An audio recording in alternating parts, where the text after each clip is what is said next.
नीता 42 वर्षाची, काम करणारी महिला.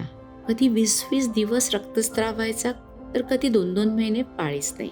अल्ट्रासाऊंड केलं तर गर्भाशय अगदी नॉर्मल होतं. पॉलिप नाही, फायब्रॉइड नाही, ॲडिनोमायोसिस नाही, एंडोमेट्रियल हायपरप्लाझियासुद्धा नव्हता.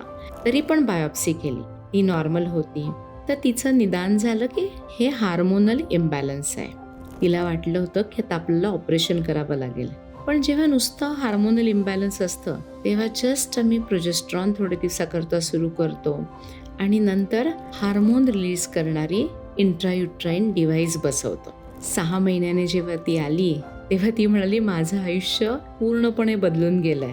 आणि खरंच मी ऑपरेशनच्या मागे होते, पण गर्भाशय न काढताच माझे सगळे प्रॉब्लेम्स आता सुटले.